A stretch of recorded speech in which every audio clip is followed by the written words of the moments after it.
We all feel that drive, don't we? That quest for knowing things. But what if the biggest answers, the real knowledge, what if it's actually inside us already? Today we're doing a deep dive into something known in many traditions, especially Arabic ones, as Manfa Nafs. Basically, mastering self-knowledge. Yeah, our mission today is really to look at a few different sources, some philosophy, Sufi ideas mainly, but also some ancient views on the body itself. And we want to show how knowing yourself isn't just, a nice side effect of spiritual growth. It's the first step, the essential foundation for really perceiving, well, the divine or ultimate reality. It's such a powerful idea, and you see it everywhere, right? Socrates saying, know thyself. And these sources really hammer home that Sufi saying, he who knows himself knows his Lord.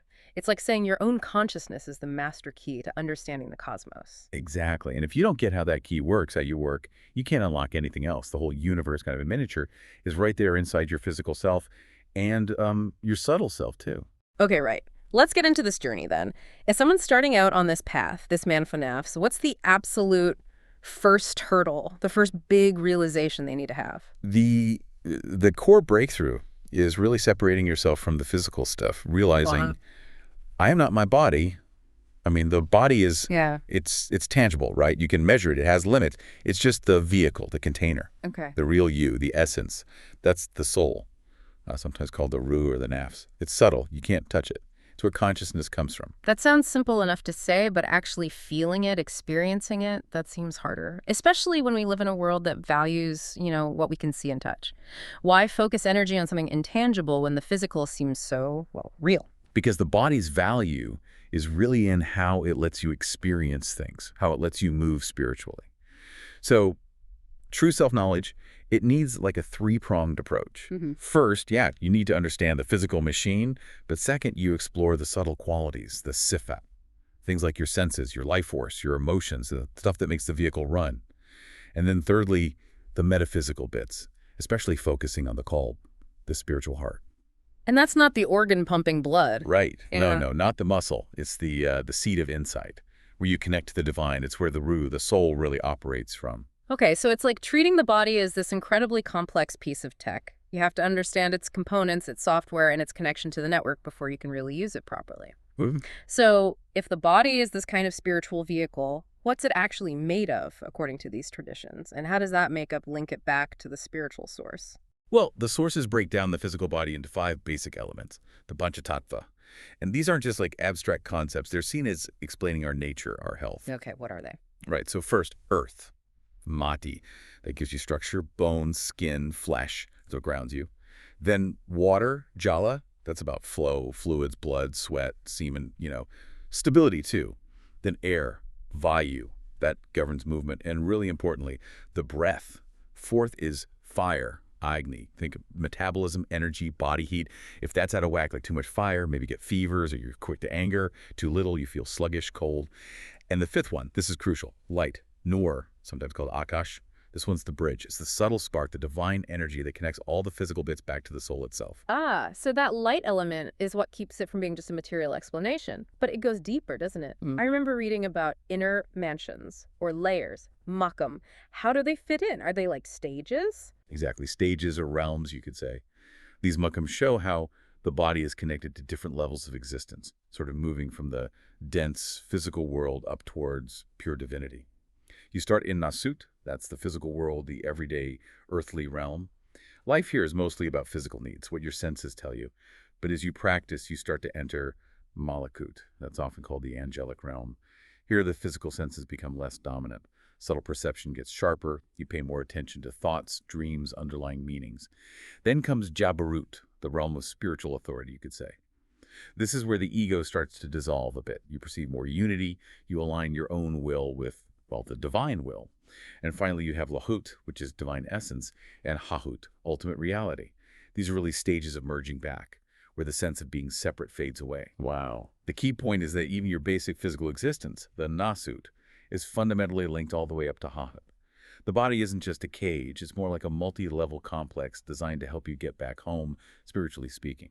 Okay, that's a lot to take in. Elements, realms. It sounds incredibly complex. Is there a simpler, more practical way in? Something that actually connects these physical layers to the spiritual ones day to day? How does someone actually start climbing from Nasut towards Haha? There is. And it's something we do constantly, but usually without thinking. It's the breath. The breath is seen as this divine rhythm. It's the pulse operating the machine of the body. And it's the most accessible bridge we have between the outer physical world and our inner spiritual state. And the sources really focus on the fact that this breathing isn't just random in and out, right? It has a very specific pattern, cycling between the nostrils. Precisely. Most of us just breathe, completely unconsciously. We don't notice that the breath actually shifts. It flows mainly through the right nostril for a while, then mainly through the left. This cycle takes about an hour, maybe a bit longer, say 90 to 150 breaths per side. The left side is often associated with lunar, cooling, receptive energy, and the right with solar, heating, active energy. But the really critical part for a seeker isn't just the cycle itself. It's the changeover. You mean that short period, maybe 4 minutes or so, the sources call it 10 pull, I think, when it feels like you're breathing through both nostrils equally? Yes, exactly that moment. That brief window is a state of natural equilibrium, a perfect balance. It's said to mirror cosmic transition points, like the exact moment of sunrise or sunset. So if you can find inner stillness during that specific window, you're tapping into a natural, internal cosmic event. Okay, that's fascinating. But for someone listening, how do we stop this from becoming just another thing to track obsessively? Counting the breaths, 21,600 or 24,000 a day, whatever the estimate is, and worrying about hitting that 4-minute window perfectly. That's a really important point. The aim isn't to control the breath, not forcefully anyway. It's about witnessing it. The practice here is often called Merkaba meditative vigilance, you could translate it, by simply gently observing the breath, noticing the subtle shifts, feeling that moment of balance. You naturally start to calm the mind. And when the mind gets quiet, that subtle energy, the nur we talked about, it becomes perceptible. You move from just knowing it intellectually to actually experiencing it directly. That's mushahara. Or witnessing. You don't need to make it complicated. Maybe just try consciously observing your breath, feeling the flow for a few minutes before you say, check your phone in the morning, or right before walking into a stressful meeting. Start small. And, we really have to pause here and emphasize this. Applying this is everything. Knowing all the philosophy, understanding the Panchatattva, mapping out the Makam. It's, frankly, useless without practice, dedicated practice. Right. You can have the most detailed map in the world, but it doesn't mean anything if you don't actually start walking the path shown on it. Exactly that. There's the old analogy of the agriculture student, Yeah. right? Knows every textbook cover to cover, planting cycles, soil types, everything, but has never actually put a seed in the ground or felt the soil. His knowledge is just theory. It doesn't grow anything. Spiritual awakening, this Atmadar Sun self-vision, soul realization, it demands practice. And the sources equate that realization directly with perceiving God or the ultimate reality. The sources also seem pretty unanimous about needing a guide, a murshid, or a guru. Now, in today's world, we're very much about self-help, DIY, figuring things out ourselves. Is needing a guide still actually practical, or is it more of a, historical thing? I'd argue it's intensely practical, maybe even more so now. Yes, you can start on your own, but the path inwards, it's full of, well, traps, places where the ego can trick you, lead you down blind alleys. A genuine murshid isn't just a teacher. They're like a personal director for your specific journey. They see your blocks, offer tailored guidance, keep you from wasting time on distractions, and crucially, they act as a mirror, showing you your inner state without the ego's filter. Even someone like Gautama Buddha, after his initial efforts, he learned from teachers before finding his own way. Good guidance saves immense time and prevents you from getting stuck spinning your wheels in intellectual or spiritual cul-de-sacs. Speaking of getting stuck, what are the common traps these sources warn about, especially for people who are naturally curious, who like to learn and analyze things? The absolute biggest trap is letting intellectual complexity become a substitute for actual experience. The sources strongly caution against getting obsessed with overly intricate symbolic theories or fancy mystical jargon that just pulls your attention away from the core practice, finding inner stillness. Can you give an example? Like, what does getting obsessed with, say, the number 32 actually look like in practice? And maybe what's a modern version of that?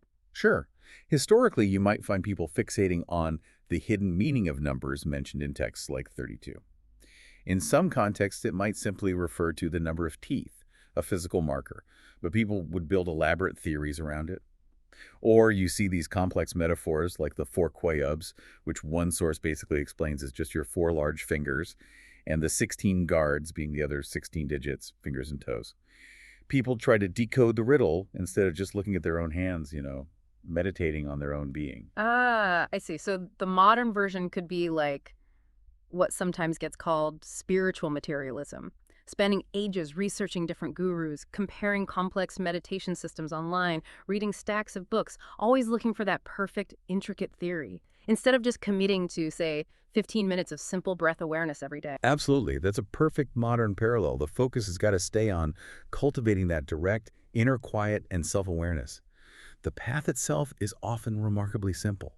It's our minds that love to complicate things. The symbols, the metaphors, they're meant to point you inward, not become some kind of academic puzzle to solve.